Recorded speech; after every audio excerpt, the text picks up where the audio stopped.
Hello friends, today I am going to explain you lesson number 6 given in the book of class 6 James English Reader Silver Jubilee edition by Ratna Sagar. Friends, the title of the chapter is The Song from Heaven. Before starting the chapter, we will go through get set, so please be with me and let's start. All over the world, festivals and celebrations include song and dance. हमें पता है कि दुनिया में पूरे विश्व में कहीं भी अगर कोई फेस्टिवल मनाया जाता है या फिर कोई सेलिब्रेशन होता है तो उसमें सॉन्ग और डांस जो है वो ज़रूर होता है like the Christmas carol that you will read about in this lesson. वैसे ही जैसे क्रिसमस कैरल हम सिंग करते हैं क्रिसमस में, जिसके बारे में हम इस चैप्टर में पढ़ेंगे। Here is a picture of the Bihu dance perform during Bihu the harvest festival of Assam. यहाँ पे आप पिक्चर में देख सकते हैं, ये बिहू डांस का सीन है जो कि एक हार्वेस्ट फेस्टिवल है आसाम का। Find out about the harvest festival celebrated in different parts of India. यहाँ पे कहा जा रहा है कि इंडिया के डिफरेंट पार्ट्स में जो जो हार्वेस्ट फेस्टिवल सेलिब्रेट किए जाते हैं उनके बारे में पता लगाइए and you may use the link below to get started. और आप इसको शुरू करने के लिए नीचे एक यहाँ पे लिंक दिया हुआ है, आप इसको चेक कर सकते हैं और आपको इंडिया के डिफरेंट हार्वेस्ट फेस्टिवल्स के बारे में पता चल सकता है। Now I am going to explain you the chapter line wise. In a small village in Austria, a priest was inspired to write a simple Christmas poem. ठीक है, ये जो कहानी हम पढ़ने जा रहे हैं वो ऑस्ट्रिया के एक छोटे से गांव की है, जहाँ पे एक प्रेस्ट है जो कि क्या लिखने के लिए बहुत ही इंस्पायर्ड है।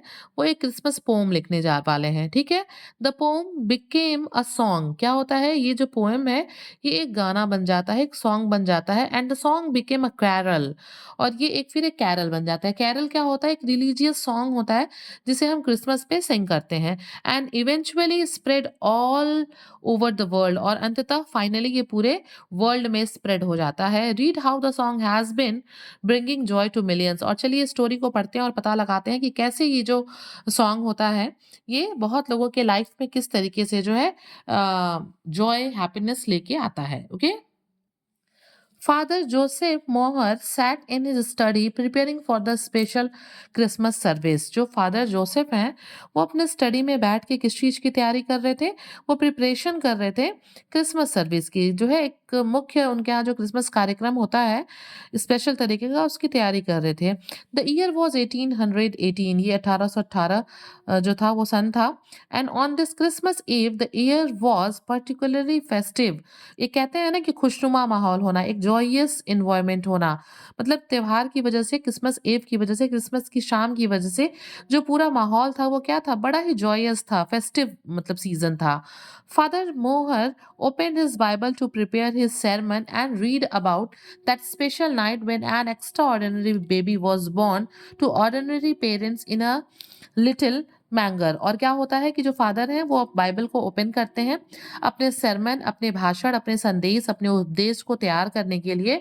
और वो क्या कहते करते हैं, and read about that special night, वो उस खास रात के बारे में पढ़ते हैं जहाँ पे कि एक जो है एक बहुत ही ऑर्डिनरी सामान्य से परिवार में, सामान्य से पेरेंट्स को एक एक्स्ट्रा ऑर्डिनरी बेबी जो होता है उनके यहाँ जन्म लेता है।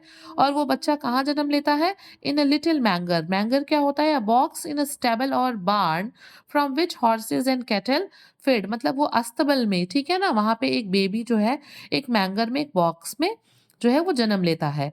Just as he had finish reading the story, जैसे ही फादर स्टोरी को खत्म करते हैं, ही हर्ड अ नॉक, उन्हें दरवाजे पे एक खटखटाने की आवाज सुनाई देती है। A peasant women stood at the door. क्या होता है, एक जो है पीजेंट की वाइफ जो है वो दरवाजे पे खड़ी होती है। How can I help you, father मोहर आस्क्ड। और फादर है उनसे पूछते हैं कि मैं किस तरीके से आपकी मदद कर सकता हूँ। It's not for me father said the women. और महिला कहती है कि मतलब मुझे जो है वो हेल्प की जरूरत नहीं है, बट फॉर अ बेबी, लेकिन एक छोटा बच्चा है, born a while ago to some peasants, जो मतलब जो थोड़ी देर पहले उसे एक ऑर्डिनरी पेरेंट्स के यहाँ, पीजेंट्स के यहाँ उसने जन्म लिया है, उसे आपकी जरूरत है। The parents are keen that you see the child and bless it father. क्या होता है, ये जो फादर जैसे हमारे यहाँ पंडित जी लोग होते हैं, ठीक है, मौलवी जी लोग होते हैं, ठीक वैसे क्रिश्चियंस में फादर होते हैं जिनकी ब्लेसिंग्स को लेना बहुत अच्छा माना जाता है। तो जिनके यहाँ ये बेबी हुआ था वो पेरेंट्स ही बहुत कीन थे, उत्सुक थे, वो चाहते थे कि फादर आए और उनके बच्चे को ब्लेसिंग्स दें। I have come to take you there. और फिर वो महिला कहती है, that lady said to father that I came here to take you. मैं यहाँ पे आपको लेने आई हूँ. Father Moher was taken by surprise. वो बिल्कुल जो है स्तब्ध हो जाते हैं, सरप्राइज हो जाते हैं इस बात को सुन के. Surely it could not be a coincidence that he received news of this baby just when he was reading about the birth of Christ. वो सोच रहे होते हैं कि मतलब अभी ये could not be a coincidence, कि कोइंसिडेंस नहीं हो सकता। जैसे ही मैंने अभी मतलब बाइबल में जीसस के, क्राइस्ट के बर्थ के बारे में पढ़ के खत्म किया, वैसे ही मुझे एक न्यूज़ मिली कि किसी के यहाँ कोई बेबी हुआ है जो कि क्या चाहता है, मेरी ब्लेसिंग्स चाहता है। Means father was thinking all these things, he was correlating the things. Of course father मोहर सेड टू द वुमन, और ये सब सोचते हुए जो फादर थे उन्होंने महिला से कहा कि of course I will come there to bless him. When father Mohr reach the peasants, जब फादर वहां पहुंचते हैं उनके हट में, peasants hut, he saw the young mother cradling her infant lovingly. वो देखते हैं कि जो महिला है जिनको वो बेबी हुआ है वो क्या कर रही है, अपने बच्चे को, इन्फेंट को, तुरंत जन्मे हुए बच्चे को बहुत प्यार से जो है झूला झुला रही हैं। What a blessed day this is father, said the mother. और वो माँ जो है उस छोटे बच्चे की माँ फादर से कहती है कि मीन्स आज का दिन कितना ब्लेस्ड है, कितना अच्छा दिन है। Smiling down happily at a baby, वो अपनी बेबी को देखते हुए मुस्कुराते हुए फादर से कहती है कि today's day is very special and it's blessed. Father Mohr nodded and said a silent prayer for the infant. Father Mohr जो है वो क्या करते हैं, सिर को हिलाते हैं मदर की बातों को सुन के, और जो है वो मन ही मन जो है छोटे बच्चे को, इन्फेंट को, स्मॉल बेबी को क्या कर रहे होते हैं, ब्लेसिंग्स दे रहे होते हैं। ठीक है, उसके लिए प्रेयर कर रहे होते हैं। On his way back home father Mohr kept replaying the events of the evening in his mind. और शाम को जब वो वापस लौट रहे होते हैं उस बेबी को ब्लेसिंग्स देके, तो वो अपने दिमाग में उन चीज़ों को क्या कर रहे होते हैं, रीप्लेइंग, बार बार उन घटनाओं को, उन चीज़ों को सोच रहे होते हैं अपने दिमाग में, whatever happened with him. He could not forget the scene of the infant lying in his mother's arm. वो उस सीन को बिल्कुल नहीं भूल पाते जब उन्होंने पीजेंट के यहाँ गए, उन्होंने देखा कि मदर कैसे अपने बच्चे को क्रैडलिंग कर रही थी। मतलब he was unable to forget that moment, that scene. Okay, all around him preparations were under way for the midnight mass as the village celebrated the birth of Christ. क्या था भाई, वो क्रिसमस ईव था, और जब वो रास्ते में जा रहे थे तो उन्होंने देखा कि चारों तरफ किस चीज की प्रिपरेशन चल रही थी, मतलब मिडनाइट मास की, मतलब लोग सेलिब्रेट करने वाले थे जीसस के बर्थ को, वो सारी प्रिपरेशन आसपास चल रही थी। लेटर दैट नाइट, उस रात के बाद, father Mohr decided to write down what had happened in his diary.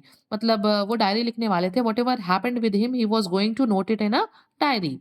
As he started writing, जैसे ही उन्होंने लिखना शुरू किया, the word seem to have a will of their own. ऐसा लग रहा था कि मानो जो शब्द हैं उनकी खुद इच्छा थी कि वो अपने आप से जो है पन्नों पे मतलब बहते चले जा रहे थे, लिखते चले जा रहे थे।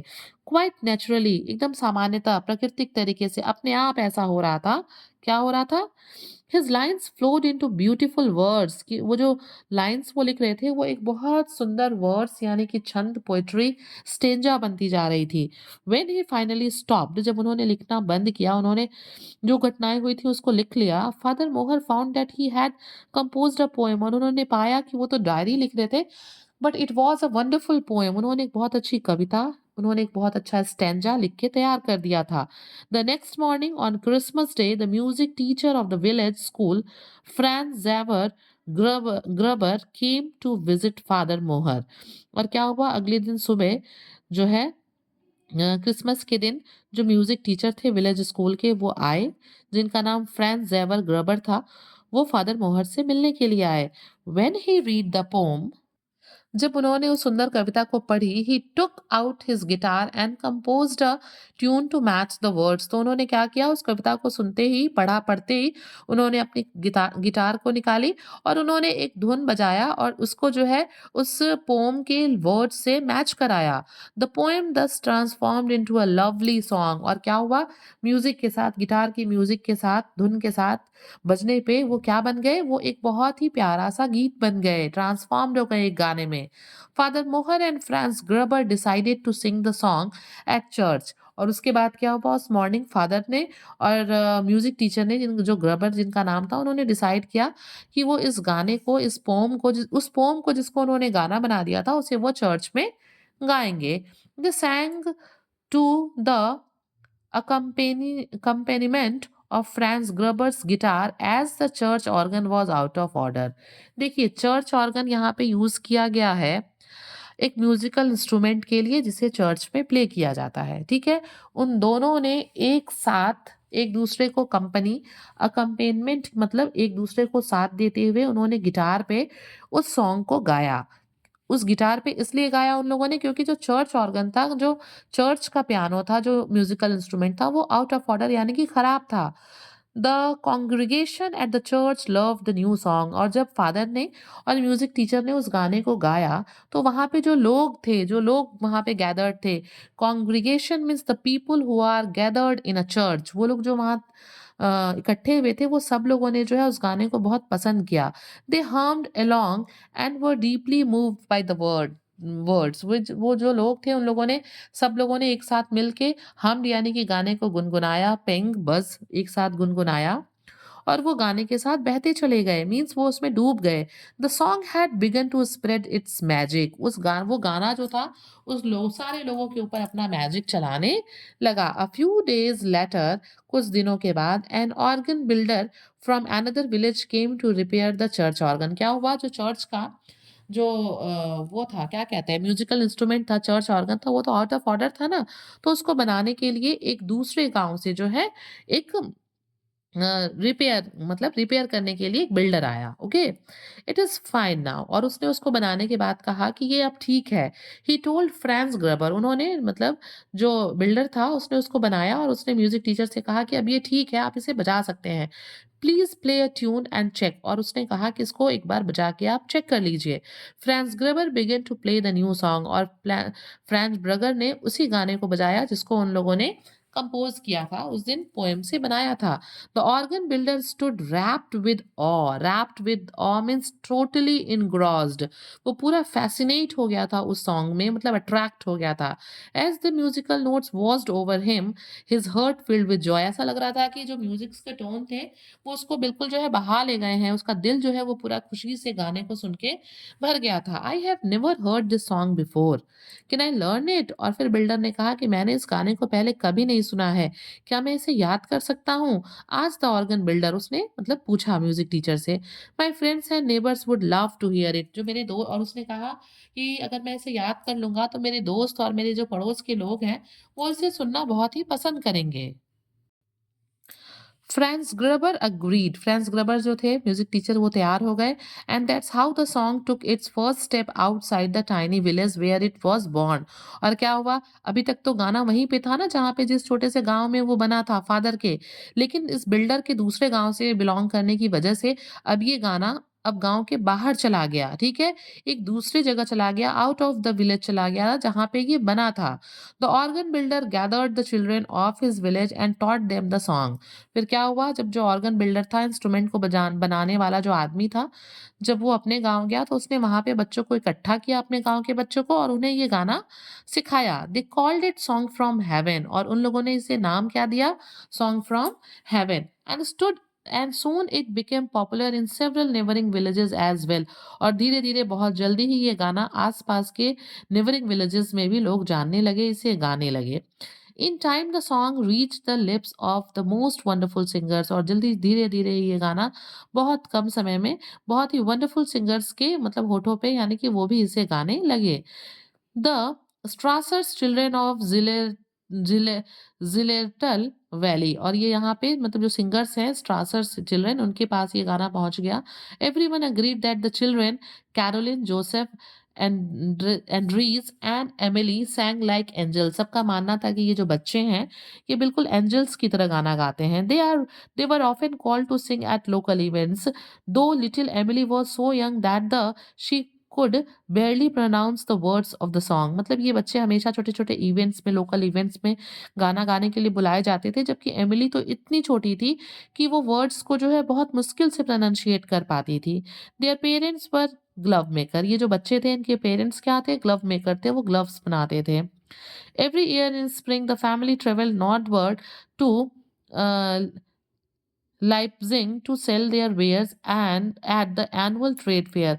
क्या होता है, इन बच्चों के जो पेरेंट्स जो ग्लव मेकर्स थे, ये हर साल जो है स्प्रिंग के सीजन में नॉर्थवर्ड्स जो है नॉर्थवर्ड से लिप्जिंग की तरफ जाते, क्या करने के लिए, एनुअल ट्रेड फेयर में अपनी चीज़ों को, अपने वेयर्स को सेल करने के लिए। Leipzig was a large busy city. Leipzig क्या थी, एक बहुत बड़ा बिजी सिटी था। And the children often felt lost and uncomfortable in the crowded place. और इन जगहों पे जो बच्चे हैं हमेशा अपने आप को, क्या होता है, बच्चे भीड़ वाली जगह पे खुद को अनकंफर्टेबल फील करते हैं ना, ठीक वैसे ही जहाँ जब इनके पेरेंट्स चीज़ों को बेचने जाते हैं तो बच्चे जो है वहाँ खो जाते हैं और खुद को अक्सर ही बहुत ही अनकंफर्टेबल फील करते हैं। That year when they were feeling particularly homesick. ये उस साल की बात है जब बच्चे जो है बहुत ज़्यादा क्या कर रहे थे, मतलब अपने घर को याद कर रहे थे। अब वो अपने घर जाना चाहते थे। लॉन्गिंग फॉर वन्स होम, अपने घर की याद कर रहे थे।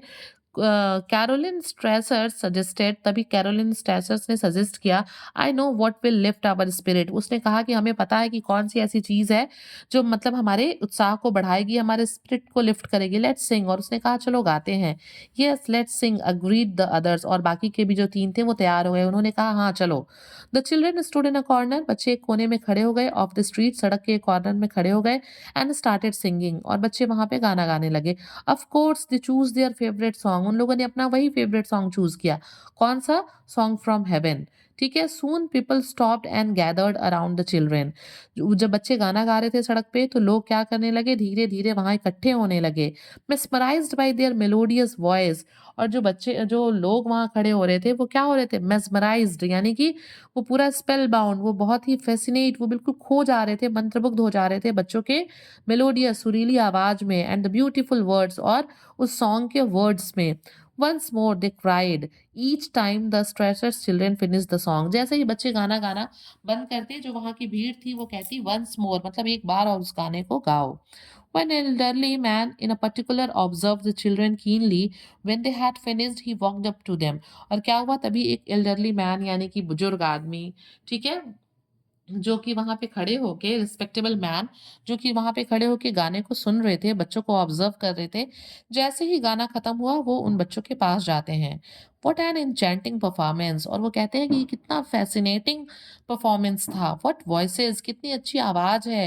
ही सेड, उन्होंने कहा, शेकिंग हिज हैंड्स, अपने हाथों को हिलाते हुए कहा कि मीन्स आपका परफॉर्मेंस बहुत अच्छा था, आपकी आवाज़ बहुत अच्छी थी। Thank you sir. बच्चों ने क्या कहा? थैंक्स कहा। I am the director general of music in the kingdom of Saxony. और उन्होंने कहा कि मैं डायरेक्टर जनरल हूँ म्यूजिक किंगडम का, ठीक है, सैक्सोनी के। We have a concert this evening. और उन्होंने कहा कि आज शाम को हमारे यहाँ एक समारोह है। All of you must attend. और उन्होंने कहा कि तुम सब उस कंसर्ट को अटेंड करो। I will talk to your parents, he said. और उन्होंने कहा कि जो डायरेक्टर जनरल थे कि मैं तुम्हारे पेरेंट्स से बात करूंगा। We would love to. The children exclaimed delighted at being given this opportunity. और बच्चे जो है बहुत खुश हुए क्योंकि उनको ये अपॉर्चुनिटी मिली थी। और उन्होंने, बच्चों ने कहा कि मतलब वी वुड लव टू, कि हम आना पसंद करेंगे। That evening the Strassers walked into a grand auditorium. उस शाम को बच्चे उस इनवाइट किए हुए प्लेस पे गए, जो कि एक बहुत बड़ा ऑडिटोरियम था। It was filled with well dressed gentleman and ladies in fine gowns. वो जो पूरा ऑडिटोरियम था वो लेडीज एंड जेंटलमैन से भरा हुआ था। जो लोग थे, जो मेल थे, वो बहुत वेल ड्रेस्ड थे। और लेडीज ने भी बहुत अच्छे गाउन कैरी किए हुए थे। The Strasser sat in a corner. ये लोग एक कॉर्नर में बैठ गए, इंजॉइंग द म्यूजिक, म्यूजिक को एंजॉय करने लगे। Then as the last notes of the final song rang out, जैसे ही मतलब जो है फाइनल सॉन्ग का बजने लगा, the director general of music walked on to the stage. जो डायरेक्टर जनरल थे वो स्टेज पे चढ़े। Ladies and gentleman, he said, उन्होंने कहा, ladies and gentleman, a short while ago I had the privilege of listening to the finest voices that this land has ever known। और उन्होंने कहा कि मुझे थोड़ी ही देर पहले इस बात का मतलब अवसर मिला कि मैं इस मतलब लैंड के सबसे सुरीली आवाज़ को मुझे सुनने का मौका मिला। I would like to invite them on stage to sing their beautiful song for our highnesses. और उन्होंने कहा कि मैं उन लोगों को इनवाइट करना चाहता हूँ कि वो स्टेज पे आएँ और उस बहुत खूबसूरत गाने को मतलब आप लोगों के लिए मतलब वो गाएँ। किसके लिए? Our highness the king and queen of Saxony, कि हमारे जो सैक्सोनी के राजा और रानी हैं उनके लिए वो उस ब्यूटीफुल सॉन्ग को सिंग करें। Please come up the Strassers. और उन्होंने स्ट्रासर्स को स्टेज पे इनवाइट किया। The children turn crimson with embarrassment, जो बच्चे थे ना वो बिल्कुल शर्म से क्या हो गए, लाल हो गए। The entire auditorium applauded encouraging them along, पूरा जो ऑडिटोरियम था वो उत्साह से तालियों से जो है भर उठा। Don't look at those people, little Emily whispered to her siblings, Emily ने अपने भाइयों और बहनों से सिबलिंग से कहा कि देखो तुम लोग जो है लोगों की तरफ मत देखो, ये जो ऑडिटोरियम लोगों से भरा है उनकी तरफ मत देखो। We should just shut our eyes and imagine that we are at home, और एमिली ने अपने सिबलिंग से कहा कि हमें अपनी आंखों को बंद कर लेना चाहिए और हमें ये मानना चाहिए कि हम अपने घर पे हैं। सिंगिंग टू आवर फ्रेंड्स, और हम अपने दोस्तों के साथ उनके सामने गा रहे हैं। The children nodded in agreement, बाकी के भी बच्चों ने एमिली की बात में सिर को हिलाते हुए अपनी सहमति दी। दे बिगेन सिंगिंग, वो सब गाने लगे। कौन सा सॉन्ग गाने लगे? Song from heaven. And when they had finished you could have heard a pin drop, और जब बच्चों ने गाने को बंद किया तो ऑडिटोरियम में बिल्कुल पिन ड्रॉप साइलेंस था। सब लोग बहुत शांति से उनके ब्यूटीफुल सॉन्ग को जो है एंजॉय कर रहे थे।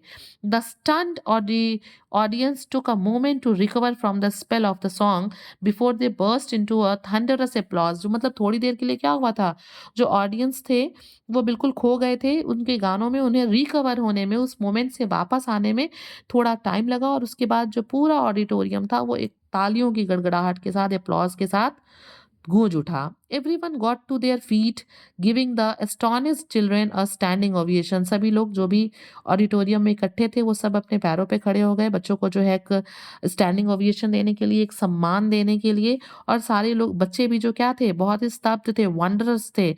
Just then an a uniformed man walked up to the children with a message, और तभी जो है स्टेज पे एक यूनिफॉर्म्ड, एक जैसा मतलब यूनिफॉर्म पहना हुआ एक आदमी स्टेज पे आता है विद अ मैसेज, एक संदेश के साथ। The king and queen of Saxony wish to speak to them, जो क्या था, मैसेज ये था कि जो किंग और क्वीन थे सैक्सोनी के, वो बच्चों से क्या करना चाहते थे, बात करना चाहते थे। What a moving song, the queen said, महारानी ने कहा कि मतलब कितना अच्छा सॉन्ग था जिसने लोगों को उसमें मतलब अपने में डुबो दिया। After the children had curtsied before her, और बच्चे भी क्या थे, बच्चों ने भी एक कर्टसी दिखाई, अपने घुटनों पे आके मतलब थैंक्स उन्होंने कहा। We have never heard it before, और क्वीन ने कहा कि हम लोगों ने पहले इस तरह का गाना कभी भी नहीं सुना था। Joseph declared his thought and replied that it was a folk song, मतलब जोसेफ ने कहा अपने थॉट को वापस करते हुए, बच्चे बिल्कुल चुप हो गए थे ना, और उसने रिप्लाइड मतलब उसने कहा कि ये एक फोक सॉन्ग है, लोकगीत है। Well you must sing it for us again said the king, राजा ने कहा कि तुम्हें जो है, तुम लोगों को ये गाना एक बार और हमारे लिए गाना चाहिए।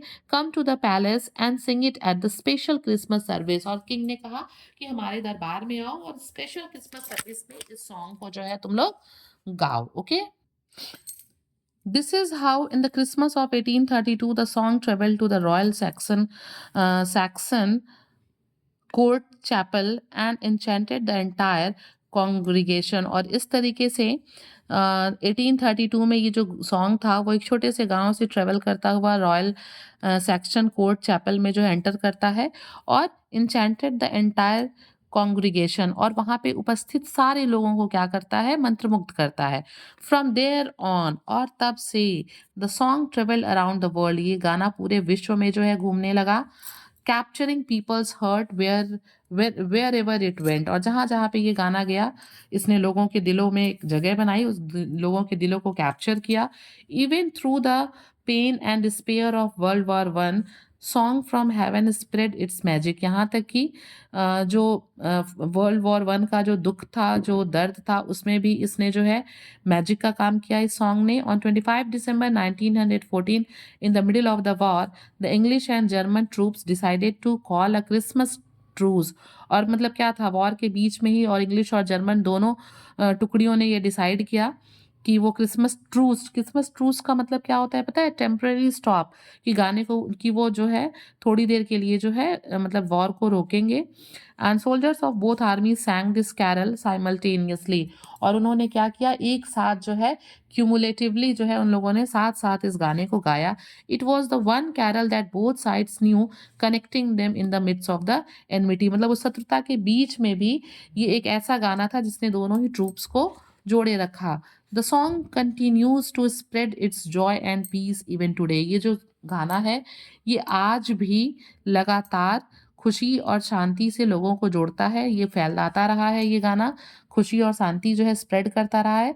This simple song from a tiny village in Austria from resonates in the hearts of million of people every Christmas. और क्या होता है, ये एक साधारण सा गाना जो कि एक छोटे से विलेज, ऑस्ट्रिया के छोटे से विलेज से चला था, और अब रेजोनेट्स यानी कि रीसाउंड, इको करता है हर मिलियन ऑफ पीपल के दिलों में। ये जो गाना हर क्रिसमस में ये ट्रेवल करता है, रहता है। और क्या है ये गाना? Silent night, holy night, all is calm, all is bright, round your virgin mother and child, holy infant too, so tender and mild, sleep in heavenly peace, sleep in heavenly please. So friends, if you like the explanation, please do share to others, and very thank you for watching.